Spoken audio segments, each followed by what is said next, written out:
Assalamualaikum warahmatullahi wabarakatuh. Hello everyone. Let me introduce myself. My name is Tesma Tasari. I would like to explain listening to story Nori Day 8. Before we answer, I would like to check your data.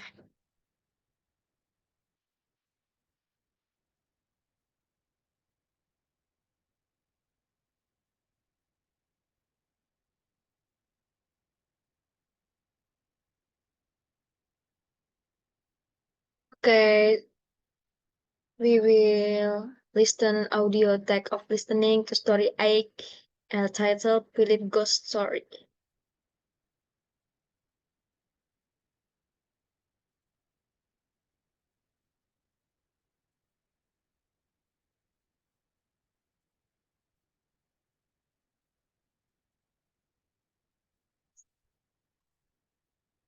Dedicated to twins Sam and Ellie, whose family support us on Patreon. Hello, this is Jana.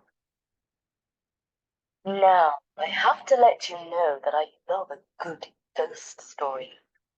But Bertie doesn't like them because he gets spooked easily. But I'm really pleased because Halloween is coming up. I have the perfect excuse for us to put out some scary stories. But of course, this story comes with a wee warning.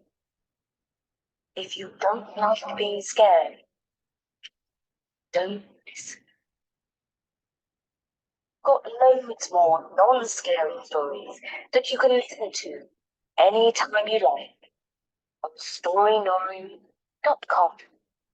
This ghost story was written down by an ancient Roman called Pliny, who Bertie told me wrote letters in Latin to his friends.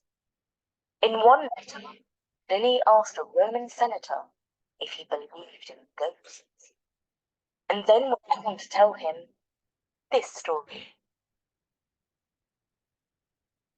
There was in Athens a large and gloomy house which had a bad reputation. In the dead of night, a noise like the clanking of iron was often heard, and, if you listened carefully, it sounded like the rattling of chain, distant at first, but approaching nearer, bit by bit.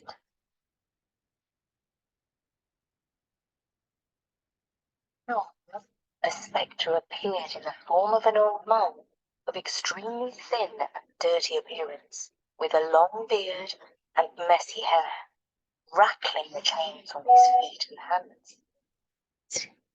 The people who then lived in the house passed their nights wide awake. The lack of sleep ruined their health and made them ill to the point of scaring the life out of them. During the daytime, even when the spirit did not appear, they imagined seeing it before their eyes, and the ghost kept them in perpetual fear. Eventually, they left the house entirely to the ghost, as they said no person in their right mind would live under that roof. However, a wily real estate agent of Athens put out an advertisement offering the house up for sale or rent. It happened that Athenodorus, the philosopher, came to Athens at that time, and the advertisement for the house caught his eye. The low price raised his suspicion. Nonetheless, when he heard the whole story about the ghost, he was far from put off. In fact, he all the more wanted to rent the house, which he did. Towards evening, as darkness fell, he got ready to spend the night in the front part of the house. After calling for a candle, together with his pencil and writing tablets, he ordered his servants to go to bed. He wanted to occupy his mind, so as to prevent his thoughts turning to scary things, such as imaginary noises and spectres. So he kept himself busy, writing with the utmost concentration. The first part of darkness passed in complete silence. Nothing unusual happened, but just after midnight, he heard a clanking of iron and a rattling of chain. He neither lifted up his eyes nor laid down his pen, but in order to keep calm and collected, he tried to persuade himself that the sounds were anything but a ghost.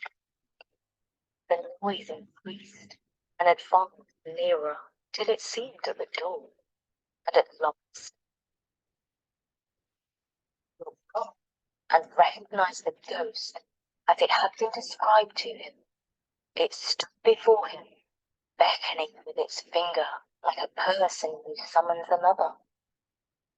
Athenadorus in reply made a sign with his hand that it should wait a little, and turned his eyes again upon his papers.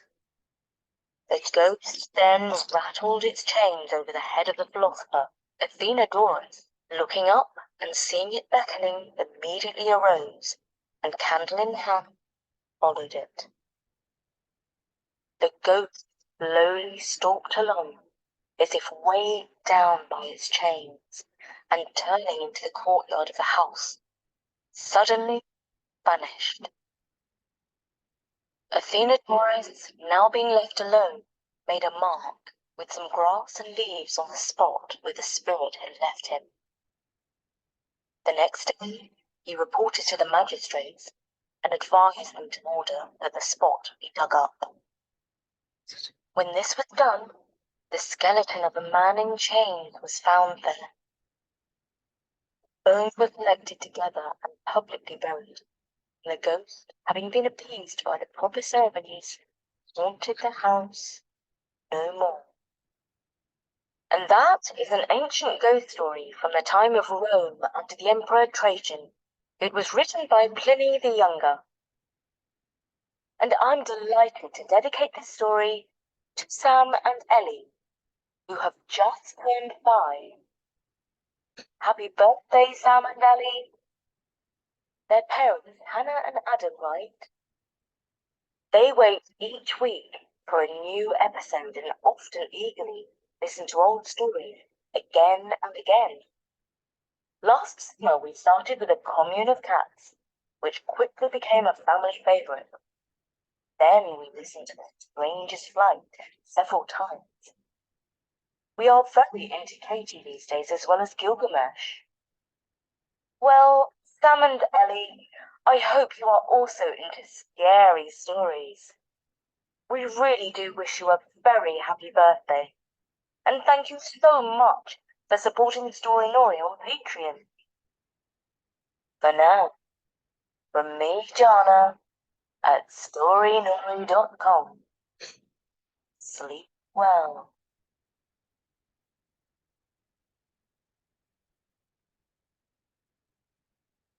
Okay, maybe that's all audio.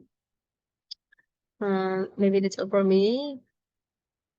Thank you for that. Assalamualaikum warahmatullahi wabarakatuh.